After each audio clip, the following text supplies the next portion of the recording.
Hello dear aspirant, the concept classes Delhi में आपका स्वागत है। जैसा कि हमने मैथ रीजनिंग का जो है अपने चैनल पर सीरीज चला रखा है। आपको परसेंटेज चैप्टर जो है पूरा जो है ये जो चैप्टर है आपका परसेंटेज वो चल रहा था, उसमें बहुत सारे टाइप हमने खत्म करवा दिए हैं। तो यहां से ये एनालाइज करके निकल के आया है कि बच्चों को जो है कैलकुलेशन में बहुत ही दिक्कत जा रही है। तो उसको मैं आसान बनाने के लिए जो है आपके लिए बहुत ही शॉर्ट ट्रिक लेके आया हूं। आप इसे बहुत अच्छे से समझेंगे ताकि वहां कैलकुलेशन में जो है आपको बहुत ही आसानी हो जाएगी। बहुत ही फनी अंदाज में आप जो है इस चीजों को सीख पाएंगे। तो आइए हम लोग स्टार्ट करते हैं। देखो ध्यान देना, ऐसे बात करते हैं कि सपोज करिए आपका जन्मदिन है, आपका बर्थडे है। उस दिन क्या करते हो, आप एक केक लेके आते हो, केक उठा के आते हो और वो केक जो है पूरा का पूरा रहता है। देखो अगर बात करते हैं तो ये जो केक अगर पूरा आपने उठा के लाया तो ये आपका जो है कितना है बोलो, पूरा 100% केक है ना। और इस 100% को हम जो लिख सकते हैं वो 1 के बराबर, पूरा 1 केक है हमारे पास। लेकिन अब देखो अकेले तो जन्मदिन हम लोग मना नहीं सकते, तो अब हम करते हैं दोस्तों को याद जो हर पल होते हैं साथ। तो देखो ध्यान देना, दोस्तों को याद करते हैं तो जैसे ही दोस्त आएगा अब आपको केक जो है 1/2 में बांटना पड़ेगा। तो आपका दोस्त आ गया और बोला भैया हमको केक नहीं खिलाओगे, तो आपने बोला बिल्कुल यार तुम्हें नहीं खिलाऊंगा तो किसे खिलाऊंगा। केक कितने भाग में बांटना पड़ गया आपको, 2 भाग में। देखो 2 भाग में बांट दिया। देखो इसको हम क्या लिख देंगे बोलो, 50% आपका हो गया। और इसी को अगर फ्रैक्शन में लिखना है देखो तो ये कितना हो गया, 1/2। अगर इस चीज को आप बेहतर तरीके से अगर समझ पा रहे हैं तो वहां कैलकुलेशन में अगर बोलेगा 50% निकालना है आपको 50%, 50/100 ये सब लिखने की कोई जरूरत नहीं है। आप डायरेक्ट लिख सकते हैं 1/2। आगे बढ़ते, देखो आगे बात करते हैं। अब देखो कहा कि अरे भैया एक दोस्त को तो आपने बुला लिया, दूसरा वाला दोस्त भी आ गया। ऐसे थोड़ी ना होता है, अकेले अकेले केक काटोगे, हमें भूल गए। तो बोलता है नहीं भैया हम तुम्हें कैसे भूल सकते हैं, और तुम्हें भी केक खिलाएंगे। तो अब जो केक है अपना देखो वो कितने भाग में बढ़ गया भैया बोलो, 3 भाग में अब केक बढ़ गया अपना। तो अगर इसको हम देखो फ्रैक्शन में लिखोगे क्या लिखोगे, एक केक जो था अपना 3 भाग में बढ़ गया। और इसका अगर हम लोग लिखे परसेंटेज में तो ये होता है, आपको देखो इसको लिखते हैं 33.1/3%, या आपको लिखा मिल सकता है 33.33%। तो ऐसे अगर शॉर्ट फॉर्म में अगर चीजों को हम याद कर लें तो कैलकुलेशन करना बहुत ही आसान हो जाएगा। अगर आपको बोल दे कि 1/3 कितना हो गया, 33.1/3% निकालने के लिए बोले तो फ्रैक्शन में आप क्या लिख सकते हैं, 1/3।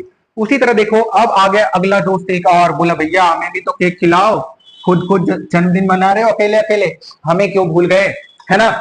तो देखो ध्यान देना, यहां बात करेंगे तो इस बार जो आपका फ्रैक्शन हो गया है ना, ये कितना हो गया 1/4। और 1/4 को हम कितना लिखते हैं भैया, 25% है ना। देखो कितना आसान हो जाएगा। अगर आपको कोई कैलकुलेशन में बोले कि आपको 25% निकालना है तो आप 25/100 पहले करते थे, अब ऐसा करने की कोई जरूरत नहीं है। डायरेक्ट फ्रैक्शन में आप क्या निकाल सकते हो, 1/4। अब देखो ध्यान देना, आगे अगर बढ़े तो आगे देखो और आ जाएंगे। मान लो कि 5 भाग में आप केक को बांटना है, मम्मी भी आ गई, मान लो पापा भी, उनको भी तो केक खिलाना पड़ेगा ना, क्योंकि आप पापा के अच्छे लड़के और लड़की हो। देखो 5 भाग में बांटेंगे तो 1 2 3 हो गया, आपको देखो 4 और 5 भाग है ना। 5 भाग में बांटेंगे तो फ्रैक्शन में क्या लिखेंगे इसको, 1/5 है ना। 1/5 जैसे लिखे तो इसको क्या 20% हो जाएगा भैया। तो आपको ये सब जो है अच्छे से दिमाग में फिट कर लेना है ताकि आप एग्जाम देने जाओ तो आप बेहतर तरीके से अपने टाइम को बचा पाओ और अच्छे से कैलकुलेशन को कर पाओ। आगे बढ़ते हैं, देखो ध्यान देना। अब जो है बात कर लेते हैं हम लोग कितना, चलो मम्मी आ गई तो अब पापा भी है ना। तो अब केक को कितने भाग में बांट देंगे भैया, 3 हो गया, 4 5 और 6 भाग में अगर हमने बांट दिया तो ये हो गया 1/6। देखो ध्यान देना, अभी जो था अपना अगर बात करें 1/3 कितना था अपने पास, 1/3 जो था अपने पास वो था कितना, 33.1/3। देखो ध्यान देना, अगर इसको सॉल्व करेंगे तो 100/3 था ये, और इसका भी हमें हाफ करना पड़ेगा। क्या करना पड़ेगा बताओ, इसका भी अगर हाफ करना पड़ेगा तो कितना हो जाएगा बोलो, 16.1/6 है ना। तो इसके लिए हम क्या लिख सकते हैं, ध्यान देना, इसके लिए हम लोग लिख सकते हैं कितना, 16 पूर्णांक जो हो जाएगा ये हो जाएगा आपको 2/3%, सॉरी 16.1/6% इसको लिख सकते हैं ना, 16.1/3%। तो इस तरीके से अगर चीजों को आप याद रख लेते हो तो आप कैलकुलेशन को बहुत ही आसान बना सकते हो। और कुछ चीजें हम लोग देखो यहाँ पे सीखते हैं कि और क्या क्या हम लोग कर सकते हैं परसेंटेज में, कैसे आसानी से जो है कैलकुलेशन कर सकते हैं। अगर देखो मान लो हम ऐसे सपोज करते हैं कि हमने ले लिया 1000, अब जो है 1000 का अगर बोल दिया आपको 10% निकालने के लिए, ध्यान देना, बोल दिया 10% आप फाइंड आउट करो, तो बच्चे क्या करते हैं ना यार 10%, 10/100 ये सब करके अपना टाइम निकाल लेते हैं। बिल्कुल भी आपको ऐसा नहीं करना है। 10% बोला तो एक डिजिट के बाद जाइए। 10% मतलब अपना क्या हो गया बोलो, 10% मतलब अपना जो हो जाएगा ये हो जाएगा 100, है ना। अगर इसी का बोल दे कि आपको जो है 1% निकालना है, क्या बोल दे बोलो, 1% आपको निकालना है, तो 1% के लिए एक डिजिट और बढ़ जाओ, तो 1% इसका कितना हो गया भैया 10, है ना।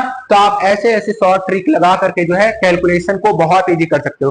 और कुछ चीजें सीखते हैं जो कि आपको आपके कैलकुलेशन को और आसान बना देगा, है ना।